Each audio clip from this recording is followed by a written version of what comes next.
നമ്മുടെ രാജ്യത്തെ presidential election ഈ വരുന്ന മാസം, അതായത് ജൂലൈ മാസം നടക്കാൻ വേണ്ടി പോവുകയാണ്. അപ്പോൾ അതുമായി ബന്ധപ്പെട്ട വാർത്തകളിൽ പത്രത്തിൽ വരുന്നുണ്ട്. അപ്പോൾ പ്രസിഡന്റ് ഇലക്ഷനുമായി ബന്ധപ്പെട്ട പ്രധാനപ്പെട്ട പ്രൊവിഷൻസ് ആണ് നമ്മൾ മനസ്സിലാക്കാൻ വേണ്ടി പോകുന്നത്. അപ്പോൾ പ്രസിഡന്റിനെ ഇലക്ഷനെ സംബന്ധിച്ച് വളരെ ഡീറ്റെയിൽ ആയിട്ടുള്ള പ്രൊവിഷൻസ് നമ്മുടെ ഭരണഘടനയിൽ നൽകിയിട്ടുണ്ട് എന്നുള്ളതാണ്. ആർട്ടിക്കിൾ 52 ആണ് നമ്മുടെ പ്രസിഡന്റിനെ കുറിച്ച്, അതായത് ഇന്ത്യയിൽ ഒരു പ്രസിഡന്റ് ഉണ്ട് എന്നതിനെക്കുറിച്ചും പ്രസിഡന്റിന്റെ റോളിനെ കുറിച്ചും ഒക്കെ പറയുന്നത് ആർട്ടിക്കിൾ 52 ആണ്. അതിനുശേഷം അദ്ദേഹത്തിന്റെ എക്സിക്യൂട്ടീവ് പവറിനെ കുറിച്ച് ആർട്ടിക്കിൾ 53 പറയുമ്പോൾ പ്രസിഡന്റിന്റെ ഇലക്ഷനെ സംബന്ധിച്ചും അദ്ദേഹത്തിന്റെ യോഗ്യതയെക്കുറിച്ചും ഒക്കെയുള്ള കാര്യങ്ങളാണ് ആർട്ടിക്കിൾ 54 മുതൽ 57 വരെയുള്ള ആർട്ടിക്കിൾ പഠിക്കുന്നതായിട്ടുള്ളത്. ആർട്ടിക്കിൾ 54 പ്രസിഡൻഷ്യൽ ഇലക്ഷനെ കുറിച്ച് പറയുന്നുണ്ട്. 55 അദ്ദേഹത്തെ എങ്ങനെയാണ് ഇലക്ട് ചെയ്യേണ്ട രീതി ഏതാണ് എന്നുള്ള രീതിയെക്കുറിച്ച് കൃത്യമായി പറയുന്നുണ്ട്. അദ്ദേഹത്തിന്റെ ടേമിനെ കുറിച്ചാണ് ആർട്ടിക്കിൾ 56 പറയുന്നതെങ്കിൽ 57 എലിജിബിലിറ്റി ഓഫ് റീ ഇലക്ഷൻ, വീണ്ടും ഇലക്ഷന് മത്സരിക്കാൻ പ്രസിഡന്റിന് അധികാരമുണ്ടോ അവകാശമുണ്ടോ എന്നുള്ളതിനെ കുറിച്ചാണ് സംസാരിക്കുന്നതായിട്ടുള്ളത്. അപ്പോൾ നമ്മുടെ ഭരണഘടന നോക്കിക്കഴിഞ്ഞാൽ നമുക്ക് കുറച്ചുകൂടി ഡീറ്റെയിൽഡ് ആയിട്ടുള്ള പ്രൊവിഷൻസ് ആണ് പ്രത്യേകിച്ചും പ്രസിഡൻഷ്യൽ ഇലക്ഷനുമായിട്ട് നൽകിയിട്ടുള്ളത്. പ്രസിഡന്റ് എന്ന് പറയുന്നത് നമ്മുടെ രാജ്യത്തിൻ്റെ നോമിനൽ എക്സിക്യൂട്ടീവ് ഹെഡ് ആണ്. അപ്പോൾ നമ്മുടെ രാജ്യം ഒരു റിപ്പബ്ലിക്കായി മാറുന്നത് പ്രസിഡന്റിനെ, റിപ്പബ്ലിക് എന്ന് പറയാനുള്ള കാരണം head of the state is elected by the people എന്നുള്ളതുകൊണ്ടാണ്. അപ്പോൾ നമ്മുടെ പ്രസിഡന്റിനെ ഒരു ഡയറക്റ്റ് ഇലക്ഷൻ അല്ല എങ്കിൽ പോലും ഇവിടെ ജനങ്ങൾ നേരിട്ട് ഇലക്ഷന് വേണ്ടിയിട്ട് പ്രസിഡന്റിനെ ഇലക്ട് ചെയ്യാൻ വോട്ട് ചെയ്യുന്നില്ല, മറിച്ച് ജനങ്ങളുടെ പ്രതിനിധികളാണ് വോട്ട് ചെയ്യുന്നതായിട്ടുള്ളത്. അപ്പോൾ ഒരു ഇൻഡയറക്റ്റ് ഇലക്ഷനാണ് ആക്ച്വൽ പ്രസിഡൻഷ്യൽ ഇലക്ഷൻ നടക്കുന്നതെങ്കിലും ജനങ്ങളുടെ പ്രതിനിധികൾ തിരഞ്ഞെടുക്കുന്നു എന്നതുകൊണ്ട് തന്നെ നമ്മുടെ രാജ്യത്തെ ഒരു റിപ്പബ്ലിക് എന്ന് വിളിക്കുന്നു എന്നുകൂടി ഓർത്ത് വയ്ക്കേണ്ടതായിട്ടുണ്ട്. അപ്പോൾ ഒരാൾക്ക് പ്രസിഡന്റ് ആവണമെന്നുണ്ടെങ്കിൽ മിനിമം ക്വാളിഫിക്കേഷൻസ് ആവശ്യമാണ് എന്നുള്ളതാണ്. അപ്പോൾ പ്രസിഡന്റിന്റെ മിനിമം ക്വാളിഫിക്കേഷൻസിൽ ഒന്നാമത്താണ് മിനിമം 35 വയസ്സെങ്കിലും ആയിരിക്കണം എന്നുള്ളത്. അതായത് മിനിമം പ്രായം 35 വയസ്സായിരിക്കണം. അദ്ദേഹം ഒരു തരത്തിലുള്ള ഓഫീസ് ഓഫ് പ്രോഫിറ്റും ലഭിക്കുന്നത്, അതായത് ഗവൺമെന്റിൽ നിന്ന് വരുമാനം ലഭിക്കുന്ന ഒരു തരത്തിലുള്ള ഓഫീസും അദ്ദേഹം വഹിക്കുന്നുണ്ടായിക്കൂടാ. അതുപോലെ തന്നെ മിനിമം ക്വാളിഫിക്കേഷൻ എന്ന് പറയുന്നത് he should be qualified four election as A member of ലോകസഭാ ഇലക്ഷന് എലിജിബിൾ ആയ ഒരാളായിരിക്കണം എന്നുള്ളതാണ് ഒരു കണ്ടീഷൻ ആയിട്ടുള്ളത്. He must be A registered elector of India, ഇന്ത്യയിലെ ഒരു വോട്ടവകാശമുള്ള രജിസ്ട്രേഡ് ആയിട്ടുള്ള വോട്ടവകാശമുള്ള ഒരു വ്യക്തി ആയിരിക്കണം എന്നുള്ളതാണ് മറ്റൊരു കണ്ടീഷൻ. അപ്പോൾ ആർക്ക് വേണമെങ്കിലും പ്രസിഡന്റ് ആവാൻ പറ്റുമോ എന്ന് വെച്ച് കഴിഞ്ഞാൽ പറ്റില്ല. ഒരു നോമിനേഷൻ പേപ്പർ സബ്മിറ്റ് ചെയ്യേണ്ടതാണ്. അതിൽ മിനിമം 50 എലിജിബിൾ വോട്ടേഴ്സ് എങ്കിലും, അതായത് വോട്ടേഴ്സ് എന്ന് പറഞ്ഞു കഴിഞ്ഞാൽ MLA മാരുണ്ട്, MP മാരുണ്ട് ലോകസഭയിലെയും രാജ്യസഭയിലും. അപ്പോൾ മിനിമം 50 എലിജിബിൾ വോട്ടേഴ്സ് എങ്കിലും സപ്പോർട്ട് ചെയ്യുന്ന ആൾക്കാർക്ക് മാത്രമാണ് ഈ ഒരു പ്രസിഡന്റിയൽ പോസ്റ്റിലേക്ക് നോമിനേഷൻ സബ്മിറ്റ് ചെയ്യാൻ വേണ്ടി പറ്റുക. അപ്പോൾ മിനിമം 35 വയസ്സായിരിക്കണം. അദ്ദേഹം ഒരു തരത്തിലുള്ള ഓഫീസ് ഓഫ് പ്രോഫിറ്റും ഹോൾഡ് ചെയ്തുകൂടാ. അദ്ദേഹം ലോകസഭാ മെമ്പർ ആവുന്നതിന് വേണ്ടിയിട്ടുള്ള എല്ലാവിധ ക്വാളിഫിക്കേഷൻസ് വേണം. അദ്ദേഹം ഇന്ത്യയിൽ ഒരു വോട്ടർ ആയിരിക്കണം.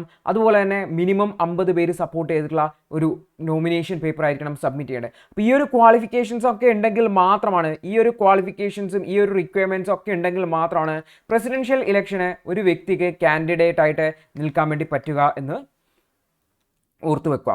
അപ്പോൾ എങ്ങനെയാണ് ഈ ഒരു ഇലക്ടോറൽ പ്രോസസ്സ് എന്ന് വെച്ചാൽ, അപ്പോൾ ഇന്ത്യയിൽ ഇലക്ഷൻ പ്രോസസ്സിനെ നമ്മൾ ഇലക്ടോറൽ കോളേജ് എന്നാണ് വിളിക്കുക. ഇലക്ടോറൽ കോളേജ് എന്ന് പറഞ്ഞാൽ, അപ്പോൾ ഈ ഒരു ഇലക്ടോറൽ കോളേജിൽ ലോകസഭാ മെമ്പേഴ്സും രാജ്യസഭാ മെമ്പേഴ്സും, അതായത് MP മാർ ഇതിൽ അംഗമാണ്.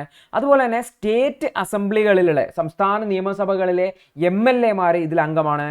അതുപോലെ തന്നെ യൂണിയൻ ടെറിട്ടറികളിൽ, അതായത് ഡൽഹിയും യൂണിയൻ ടെറിട്ടറി ഓഫ് പുതുച്ചേരിയും അതുപോലെ തന്നെ ഇപ്പോൾ ജമ്മു ആൻഡ് കാശ്മീരും ഇവിടങ്ങളിലുള്ള MLA മാരും യൂണിയൻ ടെറിട്ടറികളിൽ നിന്നുള്ള MLA മാരും ഇലക്ടോറൽ കോളേജിൻ്റെ ഭാഗമാണെന്ന് ഓർത്ത് വെക്കുക. അപ്പോൾ അദ്ദേഹത്തെ എലക്ട് ചെയ്യുന്നത് ഒരു സീക്രട്ട് പേപ്പർ ബാലറ്റ് സിസ്റ്റം വഴിയാണ്. അപ്പോൾ വെന്യൂ എന്ന് പറഞ്ഞു കഴിഞ്ഞാൽ എവിടെയാണോ ഇവരുള്ളത് അവിടെയാണ്, അതായത് പാർലമെന്റിൽ നടക്കും, അതുപോലെ തന്നെ സംസ്ഥാന സഭകളിലും നടക്കും എന്നോർത്ത് വെക്കുക. അപ്പോൾ ഈ ഒരു ഇലക്ഷൻ എന്ന് പറഞ്ഞാൽ ഒരു സീക്രട്ട് ബാലറ്റ് സിസ്റ്റം വഴിയാണ് നടക്കുന്നത് എന്നുകൂടി, ആർക്കാണ് വോട്ട് ചെയ്തതെന്ന് ആരും അറിയില്ല എന്നുകൂടി ഓർത്ത് വെക്കുക. അപ്പോൾ കുറച്ചുകൂടി ട്രാൻസ്പാരൻ്റ് ആയിട്ടുള്ള ഒരു ഇലക്ഷൻ പ്രോസസ്സ് ആയിരിക്കും പ്രസിഡന്റിൻ്റെ എന്ന് നമുക്ക് പറയാൻ വേണ്ടി പറ്റും. അപ്പോൾ നമ്മൾ നോക്കിക്കഴിഞ്ഞാൽ ഏറ്റവും പ്രധാനപ്പെട്ട ഒരു കാര്യം മനസ്സിലാക്കേണ്ട ഒരു പോയിന്റ് എന്ന് വെച്ചാൽ, നമ്മുടെ ഈ ഒരു MLA മാരും MP മാരും ഒക്കെ വോട്ട് ചെയ്യുമെങ്കിലും ഈ വോട്ടവകാശം ആക്ച്വലി നമ്മുടെ ഭരണഘടന പോപ്പുലേഷൻ്റെ അടിസ്ഥാനത്തിലാണ് വീതം വെച്ചിട്ടുള്ളത്. അപ്പോൾ പോപ്പുലേഷൻ എന്ന് പറഞ്ഞാൽ 1971 സെൻസസ് ഡാറ്റ വെച്ചിട്ട് 1971 പോപ്പുലേഷൻ എത്രയാണോ അതിനനുസരിച്ചാണ് ഈ MP മാരുടെയും MLA മാരുടെയും വോട്ട് വാല്യൂ ഡിറ്റർമിൻ ചെയ്യുന്നത്. സാധാരണ ഇലക്ഷന് പോയിട്ട് ഞാൻ ഒരു വോട്ട് ചെയ്ത് കഴിഞ്ഞാൽ അത് ഒരു വോട്ടായിട്ടാണ് കരുതുക. എന്നാൽ ഇവിടെ ജനങ്ങളുടെ പ്രതിനിധികൾ വോട്ട് ചെയ്യുന്നു എന്നുള്ളത് കൊണ്ട് തന്നെ ഒരു വോട്ടിൻ്റെ വാല്യൂ ഒന്നല്ല, അത് വ്യത്യസ്തമായിരിക്കും എന്നുള്ളതാണ്. അതായത് എം പിമാരുടെ വോട്ട് വാല്യൂയും എം എൽ എമാരുടെ വോട്ട് വാല്യൂയും ഒന്നല്ല എന്ന് ഓർത്തു വെക്കണം. അതുപോലെ തന്നെ എം എൽ എമാരുടെ വോട്ട് വാല്യൂ ഓരോ സംസ്ഥാനത്തിനനുസരിച്ച് മാറിക്കൊണ്ടിരിക്കുന്നറിയും. അതായത് എം എൽ എമാരുടെ വോട്ട് വാല്യൂ നിർണ്ണയിക്കുന്നത് 2 കാര്യങ്ങളാണ്. എം എൽ എമാരുടെ ഒന്ന്, ആ സംസ്ഥാനത്തെ നിയമസഭയിൽ എത്ര എം എൽ എമാരുണ്ട്, എം എൽ എമാരുടെ നമ്പർ എത്രയാണ്. കേരളത്തിൻ്റെ കേസിൽ ഇത് 140 ഓക്കെ. രണ്ടാമത്തെ കേസ് ആ സ്റ്റേറ്റിലെ പോപ്പുലേഷൻ ജനസംഖ്യ എത്രയാണ് എന്നുള്ളതാണ്. അത് സെൻസസിൻ്റെ ഡേറ്റയാണ് 1971. അപ്പോൾ ഈ ഒരു 2 കാര്യങ്ങളെ ഡിപ്പെൻഡ് ചെയ്തിട്ടാണ് ആ ഒരു സംസ്ഥാനത്തെ എം എൽ എയുടെ വോട്ട് വാല്യൂ വരുന്നതായിട്ടുള്ളത്. അപ്പോൾ സ്വാഭാവികമായിട്ട് ഓരോ സംസ്ഥാനത്തിലും എം എൽ എമാരുടെ എണ്ണവും അതുപോലത്തെ ജനസംഖ്യയും വ്യത്യസ്തമായതുകൊണ്ട് തന്നെ വോട്ട് വാല്യൂവും വ്യത്യസ്തമായിരിക്കും എന്നുകൂടി ഓർത്തു വെക്കുക. അതുകൊണ്ട് തന്നെ ജനങ്ങൾക്കുള്ള പ്രാതിനിധ്യമാണ് ആക്ച്വലി എം എൽ എമാർ ത്രൂ വോട്ടുകളായി മാറുന്നതെന്ന് ഓർത്തുക്കുക. അപ്പോൾ ഓരോ സംസ്ഥാനത്തിലെയും എം എൽ എമാർക്ക് വ്യത്യസ്ത വോട്ട് വാല്യൂ ആയിരിക്കും ഉണ്ടാവുക എന്ന് ഓർത്തുക്കുക. എന്നാൽ എം പിമാരുടെ കേസിലാണെങ്കിൽ എം പിമാരുടെ കേസിൽ പോപ്പുലേഷനും ടോട്ടൽ എം പിമാരുടെ എണ്ണമാണ് കാൽക്കുലേഷൻ വരുന്നത്. അപ്പോൾ പോപ്പുലേഷൻ എന്ന് പറഞ്ഞാൽ രാജ്യത്തിൻ്റെ പോപ്പുലേഷനാണ്. സ്വാഭാവികമായിട്ടും എം പിമാരുടെ വില എന്ന് പറഞ്ഞു കഴിഞ്ഞാൽ എല്ലാവർക്കും സെയിം ആയിരിക്കും. കാരണം രാജ്യത്തിൻ്റെ പോപ്പുലേഷൻ എല്ലാ എം പിമാർക്കും സെയിം ആണ്. അപ്പോൾ എല്ലാ എം പിമാരുടെയും, അത് രാജ്യസഭാ എം പി ആയാലും ലോകസഭാ എം പി ആയാലും എല്ലാ എം പിമാരുടെയും വോട്ട് വാല്യൂ സെയിം ആയിരിക്കും. പക്ഷേ എം എൽ എമാർ ഓരോ സംസ്ഥാനത്തിനനുസരിച്ച് അവരുടെ വാല്യൂ വ്യത്യസ്തമായിരിക്കും ഇന്ന് ഓർത്ത് വെക്കേണ്ടതായിട്ടുണ്ട്. അപ്പോൾ നമ്മൾ നോക്കിക്കഴിഞ്ഞാൽ എം എൽ എമാരുടെ എം പിമാരുടെ എണ്ണമൊക്കെ നോക്കിക്കഴിഞ്ഞാൽ ടോട്ടൽ വോട്ട് വാല്യൂ ഏകദേശം വരുന്നത് 10,86,431 ഒക്കെയാണെന്ന് ഓർത്തുക. അത് പോപ്പുലേഷനൊക്കെ അനുസരിച്ച് അതിന് കൃത്യമായിട്ടുള്ള കാൽക്കുലേഷനൊക്കെ നമ്മുടെ ഭരണഘടനയെ തന്നെ നൽകിയിട്ടുണ്ടെന്ന് ഓർത്തുക.